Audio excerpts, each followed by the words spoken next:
Mwaka 2019 watoto hawa wanne walipata nafasi ya kuwa wanafunzi wa kwanza viziwi kusoma katika shule ya Liberman iliyoko Mbezi Beach, Dar es Salaam. Sasa wamehitimu darasa la 7 mwaka huu wa 2025. Shule ya Liberman Viziwi inatoa elimu kwa watoto jamii ya viziwi bila malipo, ikiwa ni sehemu ya utume wa shirika la kimisionari la Holy Ghost chini ya kanisa Katoliki. Shirika hili lilianzishwa mwaka 1703. Shule inaitwa Liberman Viziwi, lakini Liberman ni mwanzilishi wa shirika la kimisionari la Holy Ghost. Kwa Tanzania tunajulikana kama Holy Ghost Fathers, na shirika hili lilianzishwa mwaka wa 1703. Kuhitimu darasa la 7 sio safari nyepesi kwa watoto hawa jamii ya viziwi ambao walikuja shuleni hawajui tu kuwasiliana bali hata kuandika. Hadi sasa ambapo wamekuwa mahiri katika mawasiliano ya lugha ya alama ya Tanzania kwa lugha zote mbili, Kiswahili na Kiingereza. Shule yetu ya Liberman Viziwi ilianza rasmi mwaka 2019 na tulianza tukiwa na wanafunzi 4. Shule ya Liberman Viziwi inatoa elimu bure kwa watoto wetu pasipokuwa na ada. Na tunavyosema kwamba shule haina ada, sio kwamba haina gharama. Kuna gharama mbalimbali za uendeshaji ambazo zinahitajika katika shule yetu ili wanafunzi wetu waweze kupata elimu bora. Kipindi cha Wape Nafasi kimefika hapa kuwapa kongole kwa juhudi kubwa walizofanya, kikitaraji kwamba pia wataendelea na masomo ya sekondari hadi ngazi ya juu ya elimu, kwa sababu pia wanazo ndoto na hakika wanastahili elimu bora. Kutoka darasa lenye watoto 4 hadi zaidi ya 70 sasa, hakika ni jambo jema kwa jamii ya viziwi. Liberman ni shule iliyojaa upendo kwa walimu wanaofundisha watoto hawa, kwa kuwa wanawafundisha kwa moyo mmoja bila kujibakiza. Na mahali hapa anafundisha watoto wa elimu ya awali, ambapo kwa uzoefu mtoto anakuja hajui. Kuna wengine wanaweza kuwasiliana lakini anakuja hajui lugha ya alama.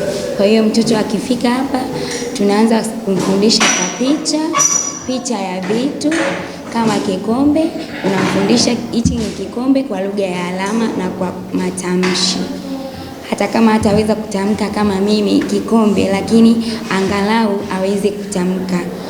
Yaani kwa namna mtu ambaye hajui alama anaweza akamuelewa kwamba anazungumzia kikombe. Baada hapo kwenye kusoma na kuandika tunamfundisha kwanza zile irabu. Kuna irabu a. Unamfundisha a aweze kuionyesha kwa lugha ya alama a, lakini pia kuitamka. Anasema kama hivi a. Yes. Lakini pia e, i, o, u. Kwa hiyo hapo ni kwenye kusoma. Kuhitimu watoto hawa darasa la 7 kunaenda sambamba na harambee kuwaomba Watanzania wenye mapenzi mema kushirikiana na shule hii kusaidia watoto wengi zaidi viziwi, kwa sababu hapa wanasoma bila malipo.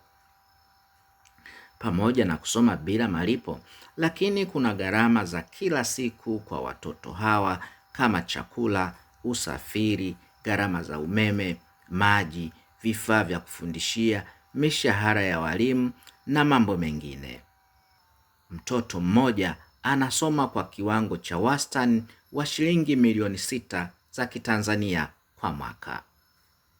Mwalimu mkuu wa shule hii Bi Edista Masawe anaeleza. Kwa mwaka huu 2025 tarehe 27 mwezi wa 9 tutakuwa na harambee maalum. Lengo la kufanya harambee hii ni kuweza kukusanya kiasi cha shilingi bilioni 1 milioni 500 ili kuwezesha shule yetu kupata nyumba maalum au bweni kwa ajili ya wanafunzi wa kuweza kulala, wanafunzi wa kike na bweni la wanafunzi wa kiume. Na kwa hadi sasa wanafunzi wetu wengi wanatoka mazingira ambayo ni ya mbali, ambapo inapelekea changamoto sana katika ujifunzaji wao wawapo shuleni. Inapelekea wanafunzi kufika shuleni wakiwa wamechoka, na tunaamini kwamba tukiweza kupata bweni kwa ajili ya watoto wetu hawa, hata ile hali ya ufundishaji na ujifunzaji darasani itakuwa imeboreka zaidi. Pia lengo la harambee hii, tuna chumba maalum cha kupima usikivu kwa watoto wetu. Kile chumba kina baadhi ya vifaa, lakini bado hakijawa soundproof. Tuna imani kwamba baada ya harambee hii itatusaidia, fedha tutakazozipata zitatusaidia kuweza kukifanya kile chumba soundproof na kuweza kurahisisha zoezi zima la upimaji wa wanafunzi wetu wanapofika shuleni na kuweza kuwaweka sehemu sahihi wakati wanapojifunza wawapo darasani. Lakini tunafahamu kwamba ulimwengu wa sasa ni ulimwengu wa sayansi na teknolojia. Wanafunzi wetu viziwi huwa wanaelewa vizuri wakiwa wanaona vitu. Tunatamani pia kununua vifaa mbalimbali vya tehama ambavyo vitakuwa vinasaidia au vinarahisisha zoezi zima la ujifunzaji wa watoto wetu wawapo darasani. Tunahitaji wa kompyuta na vifaa vyote kutengeneza computer lab ambayo itakuwa ni modem ambayo itawasaidia watoto wetu kuweza kujifunza, kupata vitu mbalimbali. Hata wanapoenda kufundishwa na walimu iwe rahisi kuona. Mtoto kiziwi anaelewa zaidi kupitia kuona kuliko ile ya kumfundisha mtoto ukiwa tu unaongea. Ila mtoto akiwa ameiona moja kwa moja inamsaidia sana kuelewa ile mada ambayo mwalimu wake anakuwa anamfundisha darasani. Kiwango hiki cha bilioni 1,500,000 kinaweza kikawa ni kwa kutamkika ni kikubwa, lakini kwamba sio kikubwa kama tutapata watu mbalimbali, wadau mbalimbali wenye mapenzi mema katika kuwasaidia watoto wetu hawa. Watoto hawa viziwi pia ni mahiri katika burudani za aina mbalimbali.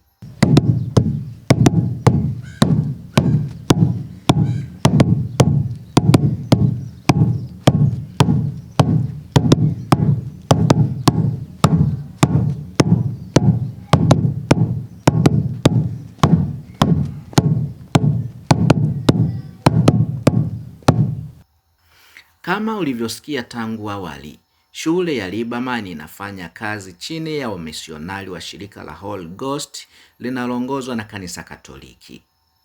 Mkurugenzi wa shule hii, Padri Joseph Babu Shio, CSSP, anasema.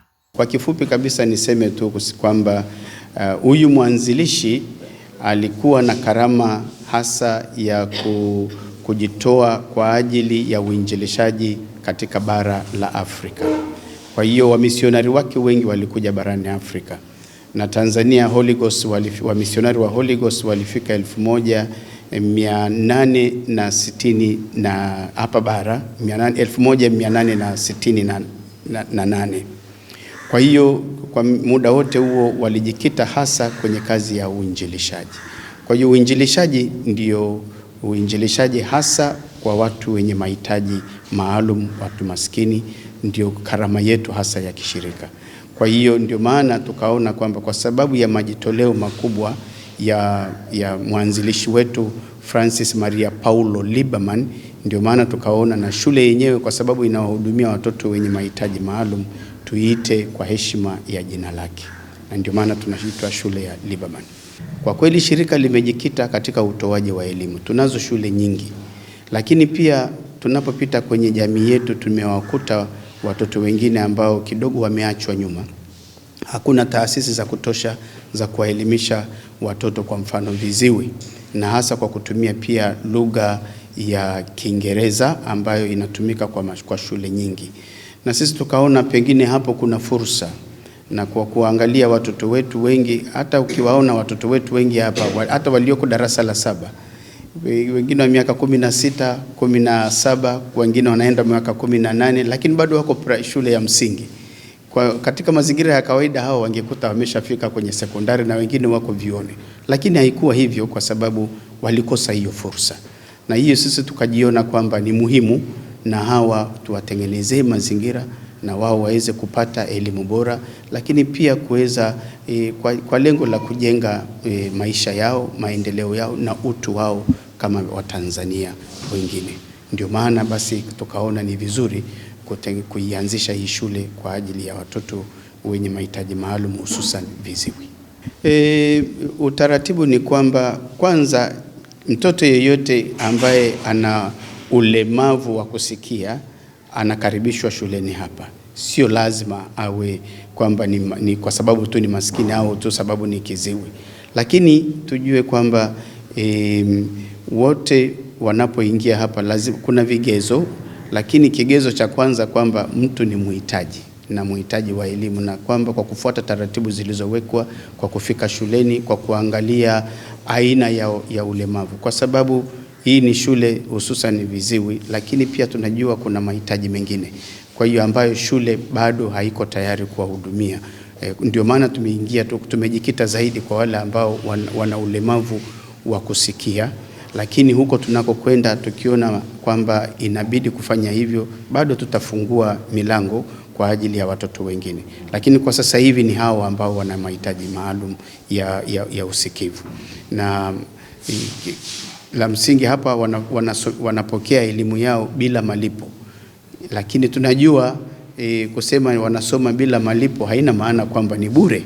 Kuna watu ambao wako nyuma wanaotoa misaada kwa ajili yao, watu wenye nia njema, watu marafiki zetu, lakini pia taasisi ya kanisa. Kama tunavyofahamu, kanisa Katoliki linapita huko na huko kuomba misaada, na sisi tunafanya hivyo, tunaomba misaada hiyo kwa ajili yao, lakini sio misaada ambayo tunasema kwamba inatosheleza. Kwa hiyo ni kazi ambayo ni endelevu na yenye uhitaji mkubwa.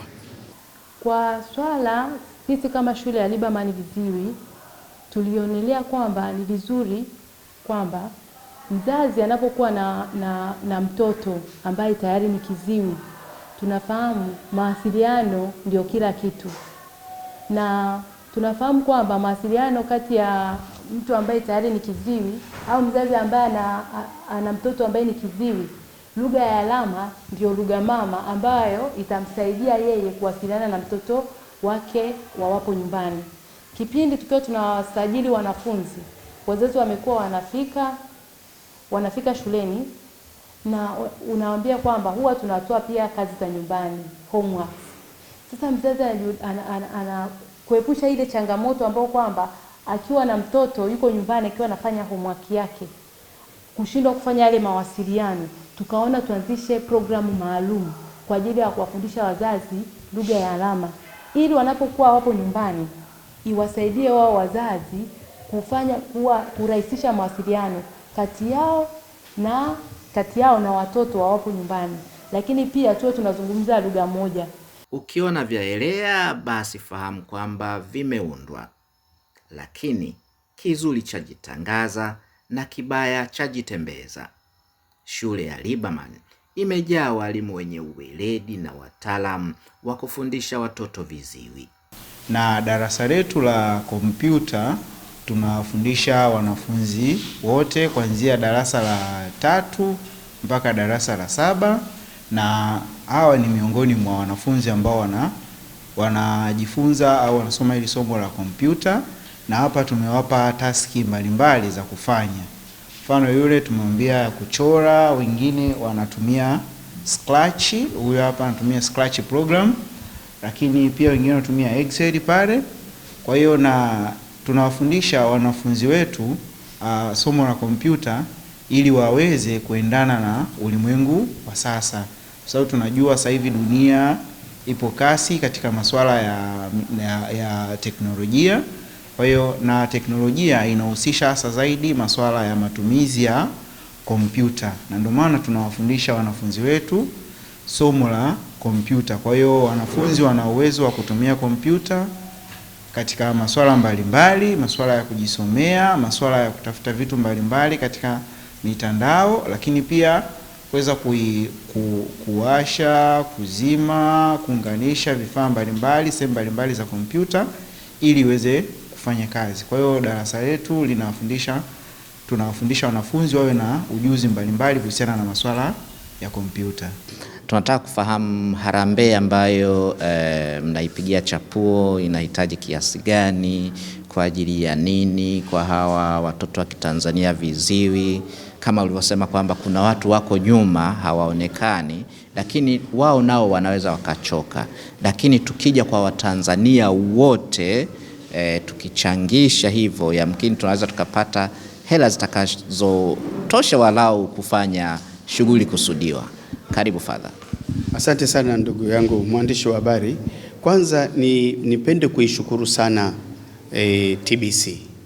Kwanza kwa kupokea mwaliko wetu wa kushiriki hiyo harambee. Kama ulivyosema, ni harambee ambayo imepangwa kufanyika tarehe 27 ya mwezi huu wa 9, siku ya kilele cha wiki ya watu wenye ulemavu wa kusikia, na sisi tukaona siku hiyo pia iwe ndio siku maalum kwa ajili ya kuwafanyia watoto wetu wa kwanza, darasa la 7 la kwanza, ambao wanamaliza kwenye shule yetu, ndio siku yao ya mahafali.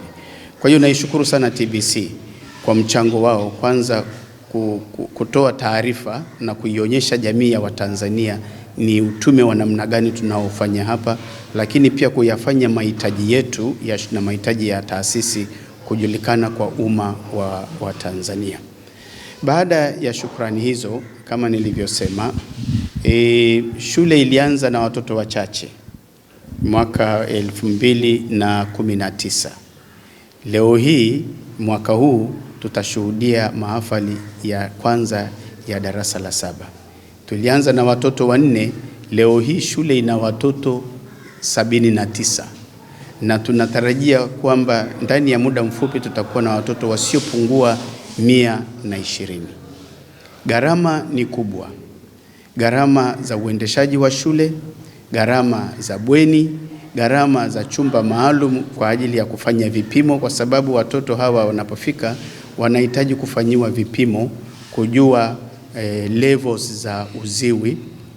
Kwa hiyo kwa sasa hivi kwa gharama zote hizo tunahitaji kiasi cha shilingi 1.5 bilioni. Za 1.5 bilioni za kufanya kazi gani? Ni za kufanya kazi kwanza ya kujenga bweni, kwa sababu watoto wanatoka mbali, na ukizingatia kwamba wengine wanatoka kwenye mazingira magumu au mazingira ya kiumaskini pia kiasi fulani, inabidi tuweke miundombinu ya karibu na rafiki kwao waweze kusoma vizuri. Kwa hiyo tunahitaji bweni ambalo linaweza kwa ajili ya kuwa na watoto si chini ya 120, na gharama zinaendelea kuwa, makadirio ni kama 1,800,000.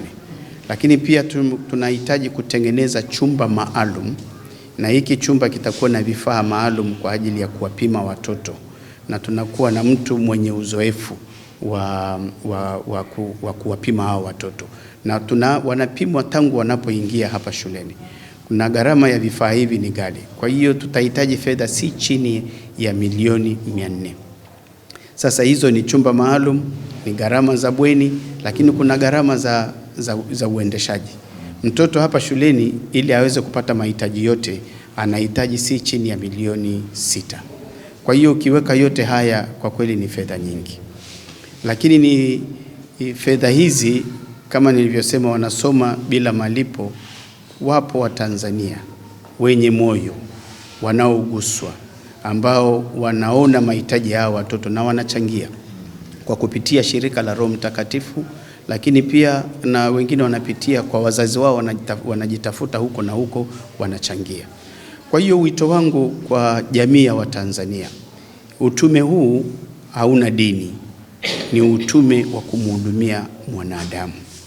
Kwa hiyo ombi langu ni kwao kwamba wapokee mwaliko wa kushiriki pamoja nasi tarehe hiyo ya 27 kwa ajili ya kutoa michango yao itakayowasaidia hao watoto wanaoonekana sasa hivi hapa na watakaojiunga na shule baadaye waweze kupata elimu kama watoto wengine wa Kitanzania. Uwezo wanao mkubwa. Baadhi ya watoto waliohitimu darasa la 7 pia wakawa na maneno mawili matatu. Naitwa Karen O. Mimi darasa la 7. Sisi ni wanafunzi wa kwanza kumaliza katika shule ya Liberman Viziwi. Tunawashukuru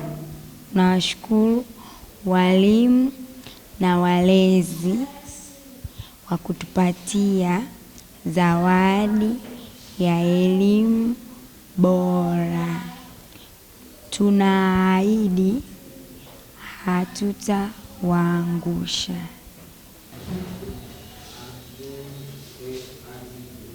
Jina langu ni Abduri Sefu. Unasoma darasa la ngapi? Nasoma darasa la 5. Na jina la shule yenu inaitwaje? Shule ya Liberman Viziwi. Na wewe ni dini yako ni Mkristo au Muislamu? Okay, sawa. Na vipi, unajisikia vipi kuwa hapa shuleni? Najisikia furaha. Na vipi ndoto zako za baadaye? Unataka kuwa nani? Askari polisi. Hawa hapa ni wazazi ambao watoto wao wamepata neema ya kusoma shule hii ya kimataifa. Neema hii haiji kwa kila mtoto, lakini litakapojengwa bweni la kuchukua watoto 120, bila shaka watoto wengi watapata neema ya kutosha kupata elimu katika mazingira yanayovutia ya shule hii ya Liberman.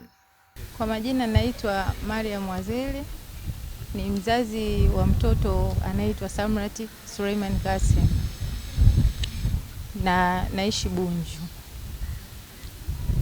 Kikubwa ningependa kuwapongeza walimu kwa kazi nzuri wanayoifanya. Kiukweli kuna maendeleo ambayo nayapata au nayaona tangu nimemleta mtoto wangu hapa Liberman Viziwi. Mwanzo alikuwa kuna baadhi ya vitu yani tunashindwana kuelewana kwa sababu ya kutokujua alama vizuri, lakini sasa hivi tunaelewana vizuri bila shida yoyote. Kiukweli walimu wamefanya kazi nzuri sana. Tena sana, ningependa kuwashukuru kwa hilo. Jina langu ni Stella Shayo, naishi Bunju Mabwepande. Namshukuru Mungu kwa ajili ya shule hii kwa sababu inawasaidia sana watoto. Na kwa wazazi ambao wanajua majumbani wana watoto wenye ulemavu, wasiogope kuwatoa nje ili waweze kupata elimu bora. Kwa sababu mimi mara ya kwanza nagundua mtoto wangu ana ulemavu, sikuwa na pressure sana kwa kuogopa labda jamii itanichukuliaje. Lakini nilipoisikia shule ya Liberman, namshukuru Mungu. Sasa hivi mtoto wangu anaendelea vizuri na katika jamii yangu nayeishi anaonekana kama mtoto ambaye hana tatizo lolote. Kwa hiyo nawashauri wazazi wenye watoto wenye ulemavu waweze kupata shule hii na mimi nitawasaidia watoto wao. Mtoto tunayemhudumia hapa ni mtoto Mtanzania. Na moja ya tunu msingi za elimu katika shirika letu ni kuwahudumia wote bila kujali mila, itikadi, imani za rangi ya mtu. Ni wote tunawahudumia. Kwa hiyo ni jambo jema kuona kwamba watoto wote wanaokuja hapa wanatoka katika imani tofauti. Wengine ni Waislamu, wengine Wakristo, na wengine ambao wanatoka hata hatujui pia imani zao ni zipi, lakini ni Watanzania tunawahudumia. Ndio. Mwisho wa kipindi hiki ni mwanzo wa matayarisho ya kipindi cha juma lijalo.